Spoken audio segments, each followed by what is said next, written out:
Hello, you're listening to A Conversation With, the podcast where each week I'm joined by a different guest and we have a conversation on a topic of their choice. My name is Jason, and this week I'm joined by our guest from the Doghair Network. Please, could you introduce yourself? Hello, I'm Rory M Spence from the Doghair Network, which is a podcast called Doghair Presents and a YouTube channel called Hangover Reviews. Excellent, and possibly our listeners can tell maybe from your accent, but where are you coming from? I'm from Glasgow, Scotland. Excellent. So it'll be nice for our listeners. We would try to get as many guests from different parts of the world as we can, so we get to have a nice variety of accents and expressions and vocabulary. So we're looking forward to this. What topic have you got to speak to us about today? I'm here to talk about a topic very close to my heart, gin. Gin, excellent. So I'm really looking forward to hearing what you've got to say about it. So what is it then about gin that takes it so close to your heart? Especially as a Scotsman, I would have thought different things maybe came before gin, but what is it then about gin? That's interesting, and maybe talk about that in a bit. But it's just, it's my go-to drink. It's my favourite drink, alcoholic drink, and it's like I went through, as I think everyone does when you first start drinking alcohol. You try a few things, you like different things. Your taste changes over a bit, and eventually my taste buds settled on gin is my favourite. Excellent. So how do you drink your gin? With ice, usually, and nothing else. Yeah, so just neat gin with ice. Yeah, occasionally a martini. I do like a martini or another cocktail of some description. Very James Bond of you. Well, he drinks vodka martinis, and he drinks them wrong. Yeah. He shakes them. Yeah, and you shouldn't. I've heard that. Yeah. Yeah. So when was it then you first sort of said, you said you tried a lot of different things, and then you said, how long has gin been your go-to drink? Oh, probably my go-to for a few years. Like, just the gin and ice is maybe only in the last, couple years, because I gave up sugar for a while. Oh, right. And I stopped drinking, tonic water with it, and then when I went back to tonic water, I didn't like it as much, so I just cut it out. Yeah. Gin itself, probably, maybe 3-4 years. I'm 26 now, so a while since I turned 18 and could legally drink in this country. And I've no doubt that you didn't drink before that, because you were a good, upstanding citizen.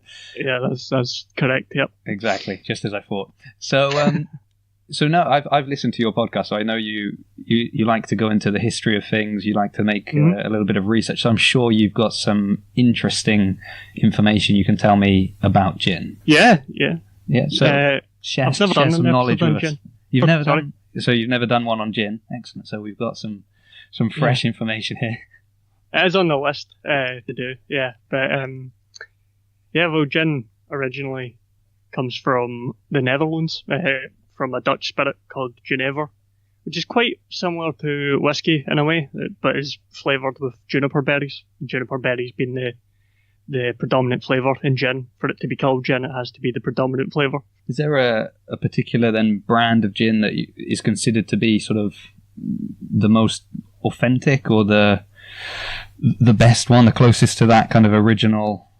If you're saying that it needs to have that predominant flavour to be classified as gin, or is there something that kind of is really calling itself gin but just doesn't quite make it, in your opinion? I don't know. Yeah, well, to be honest, it's quite hard to I've never tasted a juniper berry, so I kind of know what that flavour is from drinking a lot of gins, but I don't know how junipery things are really, because I've never actually tasted the gin. Apparently they're not very tasty on their own.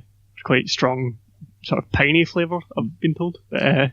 But usually, most authentic style, asking about authenticity, you still can buy Dutch Genever and similar spirits, but what we would kind of know as gin is the type of gin called London Dry. Yeah. Which is a variety of gin.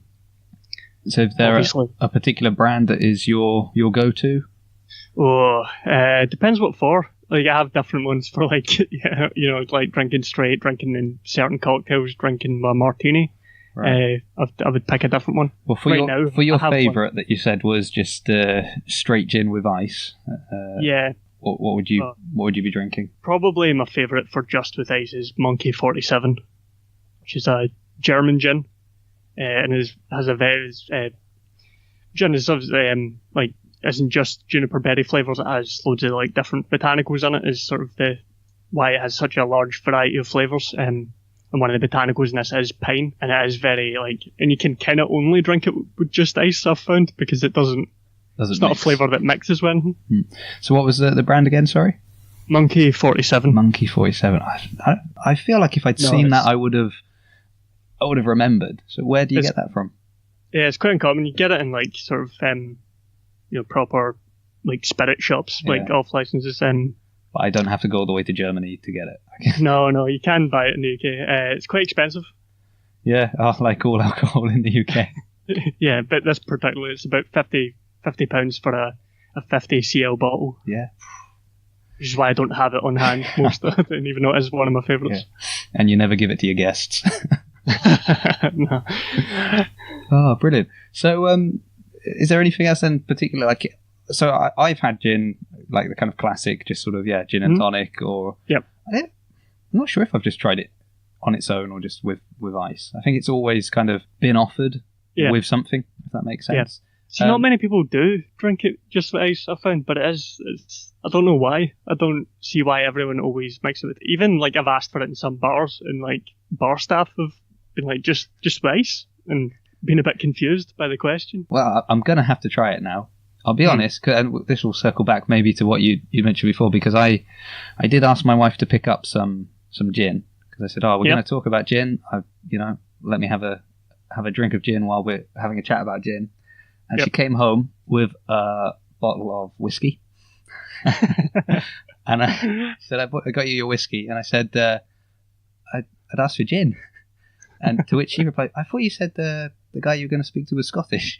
I said, yeah. I said, I thought I was supposed to get whiskey.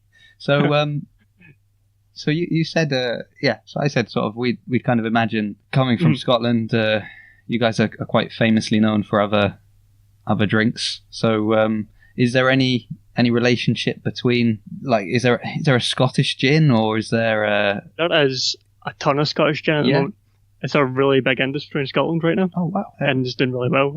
Probably some gins you would have heard of, like Hendrick's, you might not have known as Scottish. No, I don't think I did know that was Scottish. And you can see that in most bars here. It's a good one. It's usually my go-to in a bar. If I see one in a bar, it's usually that one I pick. But yeah, because whiskey, to be called whiskey and to be sold as whiskey, has to be aged for at least 3 years. Yeah. And usually they age it for longer than that. Gin, you can make with pretty much the same equipment, and you can turn it around and sell it instantly.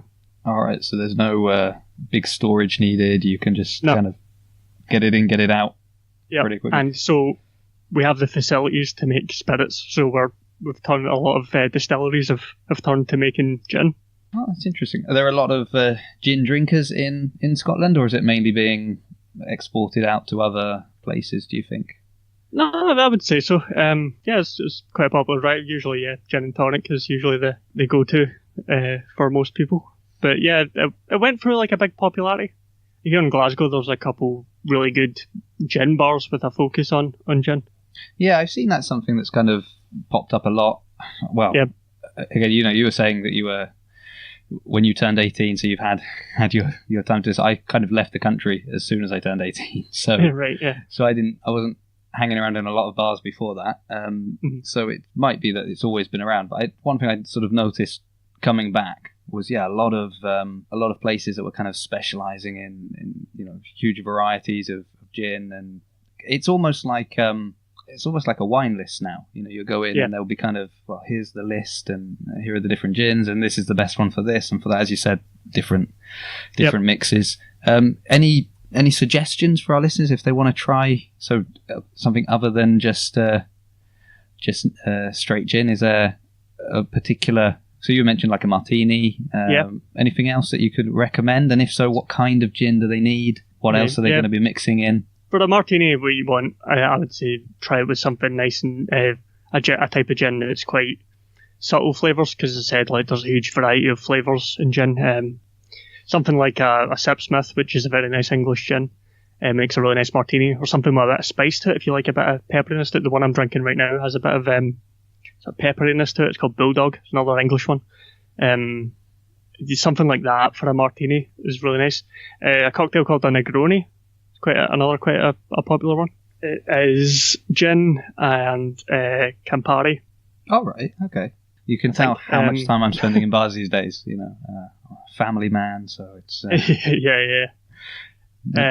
yeah. It's pretty much just gin, Campari, and sweet vermouth. It's quite another strong one. You can probably tell I like the heavily spirit cocktails. You know, the ones that kick you in the teeth. Like. Yeah.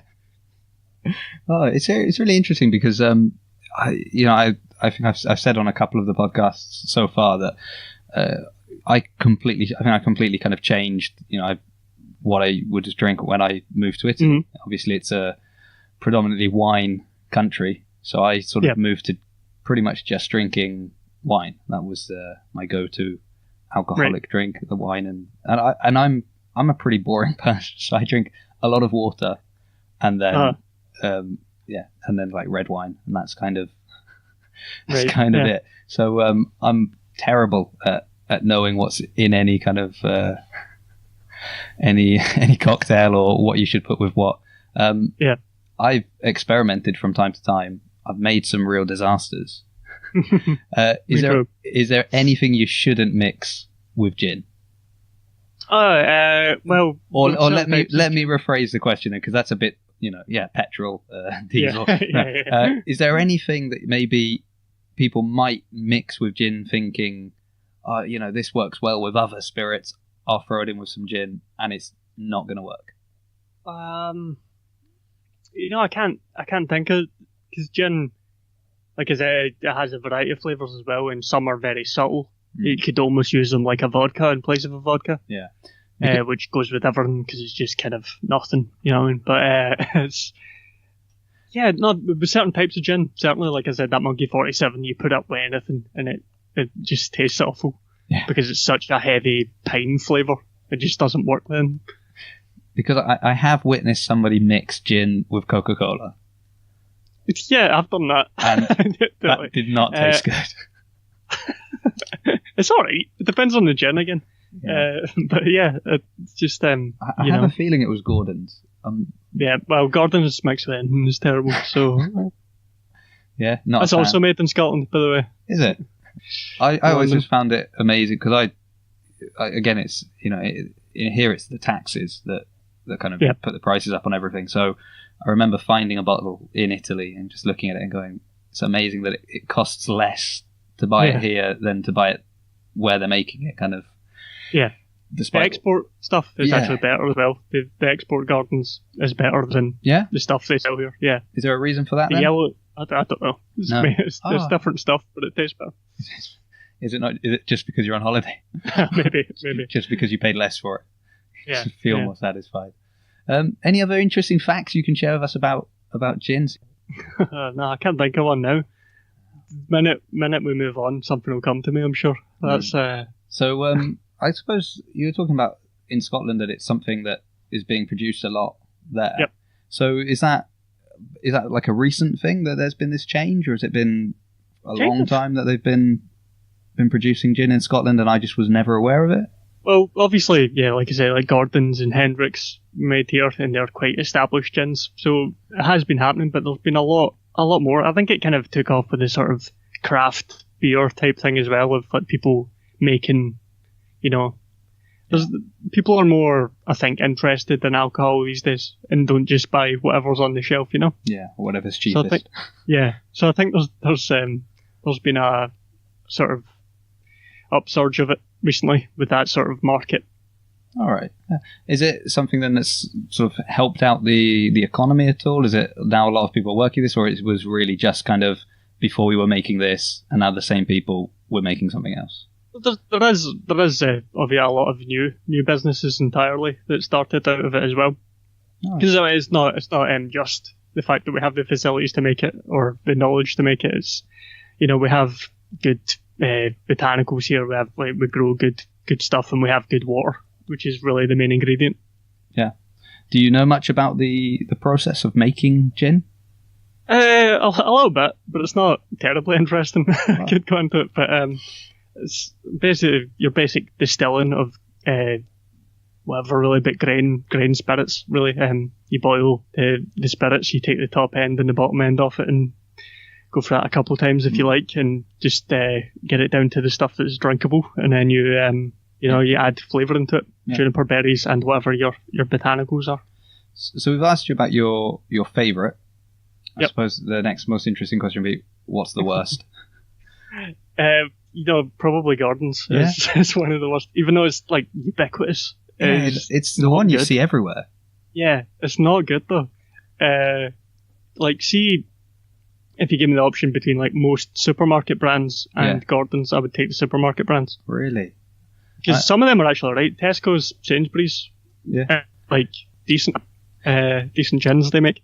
There's a few American ones I don't like, just because I don't like the flavours they tend to use. All right. What kind of flavours are they? Called Death's Door, which is like the driest. What was I'm not really sure what they use. But one called Death's Door is just so dry. Yeah. Well, I mean, with a name like that, it's not sounding like the most appealing drink that I'm gonna be going for. I've always associated gin with quite a social drink, if that makes sense. Yep. Possibly because, as I said, it's always been something that I've kind of drunk with other people. It's always been somebody kind of offering. It also seems to be less frowned upon to like have a gin and tonic in the afternoon than if somebody's drinking something else. At least, down here, that's sort of the attitude, I suppose. I suppose a sunny afternoon, you drink a gin and tonic. But I don't know about that because like I said, I drink gin with ice. So yeah, well, you're really changing the game up over that. Is it because it looks slightly like water, so you can get away with it? It's a clear liquid. It must be water. Yeah. Yeah, it does. People think I'm drinking water quite often. But no, I think everything here is considered a social drink, to be honest. So, like me and my flatmate, who's a big whiskey drinker. Right. Listen to the whiskey episode of Doghair Presents, a little plug in there, which he's on, and he's very knowledgeable. But he has gotten into gin recently as well, and he drinks straight gin because he's coming from like a straight whiskey drinking background into gin. And like if I get a new bottle, we share it, and same if he gets a bottle of whiskey, like whenever he opens a bottle, he asks everyone if they want one if they're there. So yeah, that's very kind of him.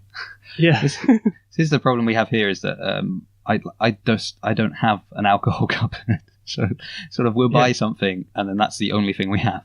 So you'll have that or nothing else, and then it goes because it's the only thing to drink. Yeah, and my wife is always saying we have to build. We've got to build a selection, but by the time we buy the next bottle, the first one's gone. So you can't, because it's expensive to start a collection. If you're going in and buying 20 different things in one go, you feel really bad walking out of the supermarket. Yeah. So, is there anything then? So you kind of mentioned that your flatmate's a whiskey drinker. If you've not got gin available, what are you gonna go to next? Well, I do drink beer as well. I gave up beer for a bit as well, which is like when I gave up sugar and everything. So I don't drink as much beer now because when I went back to it, it felt really heavy. Yeah, I think correct me if I'm wrong, but because I was talking to somebody about it, how I kind of have quite an adverse reaction to beer. I find it sort of, I break out in spots a bit, and I kind of realised that because I'd stopped drinking it, and then I would have just like one pint of beer, of kind of particularly like a lager, and then I would just find myself kind of breaking out again. And someone was saying to me, it's because it's quite dirty in comparison to things like whiskey and the way they're distilled. And yeah, I suppose it is. Yeah. So it depends on if you're buying like cheap spirits, they're like 49% sugar usually. Yeah. Like, so especially like cheap like tequila and stuff like that, they're all sugar, which is why you'll get really bad hangover if you drink cheap tequila on it. All right. Well, that's been well advertised. I think it's a pretty go-to stereotype in a lot of particularly American sitcoms, I'm going to say. Yeah. If you drink quality tequila, that won't happen. You will. If you drink enough, it will. Yeah. If you drink enough of anything, it's gonna. Yeah. But, sorry, what was the question? Was was my next go-to drink. Yeah. I also like bourbon quite a lot, bourbon whiskey, which you shouldn't say too loud in Scotland. Yeah, I was going to say that. I had a friend of mine who, he wasn't even Scottish, but he's kind of a big fan of yours. So it's one of those interesting things that you meet people. I found when meeting people who are learning English, Right. they quite often kind of pick a country.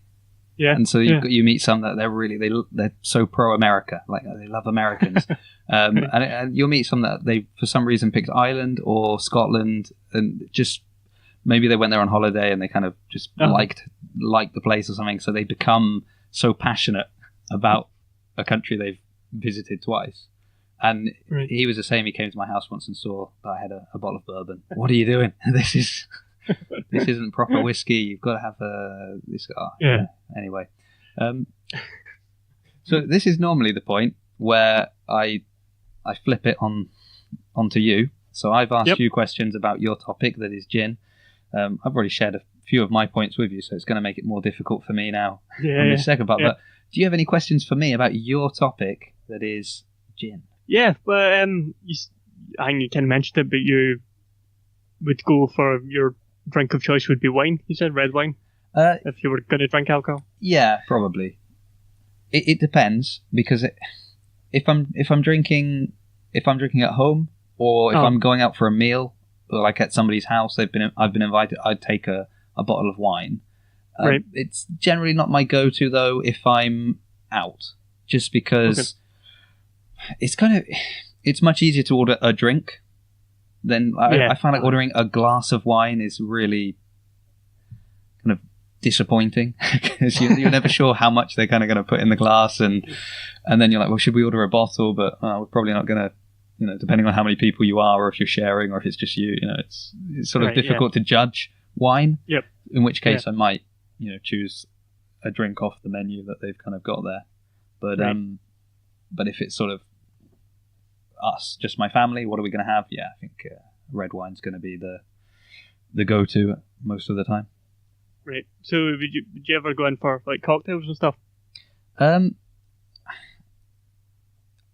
See, again, it sort of falls back to, because I'm such a boring person and I'm never out. You need a lot of stuff to kind of make it at home. You've got to sort of have your supplies almost. So occasionally when we go out, but again, always thinking about the cost. I'm like, if I get a pint of this, it only costs me that much. If I'm getting a drink like that, how much am I paying? How big's the glass? And what if I don't like it? Yeah. Where I was kind of going with that was I was going to just try and recommend you getting to trying martinis, gin martinis. Gin martinis. All right. Because they're kind of two ingredients: gin, vermouth, dry vermouth, and dry vermouth is essentially it's a fortified wine. So it has a kind of like sort of white winey flavour to it. Okay. A little bit. More sort of. So what kind of gin should I be looking for then to go with this? Anything with a kind of subtle flavour to it. Like I'd say Sipsmith would be good for that. The one I'm drinking right now, Bulldog, would be good. Should probably recommend Henrik's works well in a martini. Beefeater, actually, is a really good one. You'll probably see that in most supermarkets. That's quite easy one to find. Okay. And then what's the kind of the measurements that I'm looking to make here? How many parts gin to vermouth? That's the thing. People tend to do this to taste, kind of. What I do is 2 parts gin to 1 part vermouth. All right, okay. Some people do 1 to 1. That's like far too much vermouth for me. I've occasionally drank it 6 to 1. Yeah. We could have a Churchill martini, which is essentially what I'm drinking now. Which is Winston Churchill once said that looking towards France while drinking your gin is enough vermouth for a martini. Okay. The guy had a lot of ideas, didn't he? Yeah, he definitely did. Some people just rinse the glass with vermouth, but I don't get that. So after, it's a waste of vermouth, frankly. Yeah. Is that like after what they've drunk the gin and then they just? No, before they put it in the glass, they just like swirl it around and tap it out. All right, okay. So because there's a thing they do in Italy where they, after they have the espresso, they add some grappa to the Right, empty yeah, cup, yeah. and they just rinse the cup with the grappa, and sort of it just collects the kind of the leftover of the coffee, and they drink that, and they kind of call that rinsing the cup at the end. Yeah, so it's a lot of little interesting habits people have. Yeah, that's interesting. So yeah, but that's where I was kind of going with that. I was just going to recommend you as a wine drinker, try out a martini. okay, It might not be for you, but like you said, you need a lot of stuff for cocktails. You don't for that one. You need 2 ingredients. Maybe like you might want to put an olive in it, or you can put a bit of lemon peel in it. That's what I usually do. yeah, I'll go for What I lemon actually peel. do is a slice of chili, which nobody else does. That's my own little twist on it, but it's Very a little inventive. quirk I developed. And then very important to stir it, not shake it. Is that what I've understood? So get a tall glass, fill it with ice, put your 2 ingredients in, whatever measurement you settle on, give it a good stir, try not to smash up the ice while you're stirring it, and then pour it out. Obviously, filter it out with no ice into your glass, so it's just nice and cold. All right, so you don't put the ice into the glass. You've got to you're wanting just the liquid, let's say. Yep. Okay. Yep. Yeah.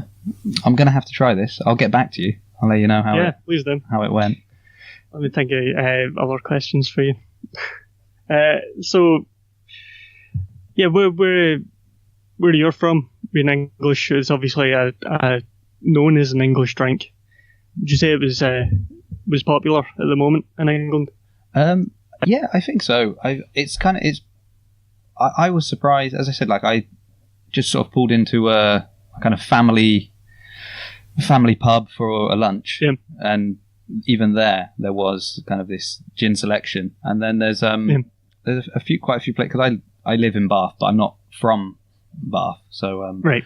I shouldn't really be here. I don't quite fit in, but it's quite a posh place, and so it's sort of got quite a few places that have obviously very good selections of gins and other drinks like that. But it's something that I've noticed even just going to somebody's house. It's not rare for them to kind of open up a drawer or a cupboard and have a couple of different gins and offer you.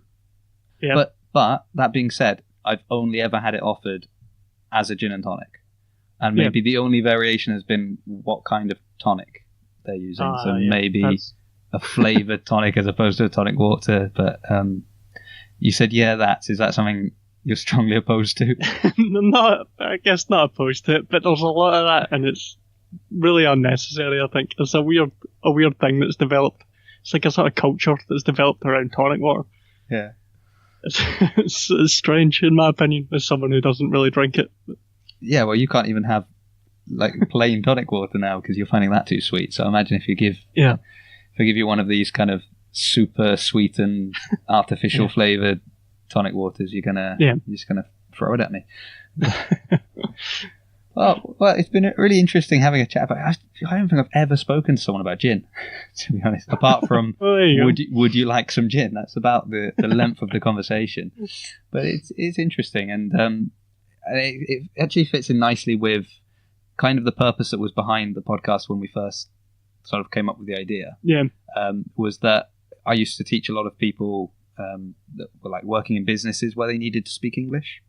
Yeah. And they'd perhaps kind of have to go abroad to to a seminar or to a business meeting and give a presentation, so they knew everything about their topic and they could talk about that all day, but they're maybe there for 2-3 days, so afterwards they go out for a drink and they have to make small talk, and they just what do you talk about? The only thing, your all your vocabulary is tailored towards this product that you've got or this skill that you've developed.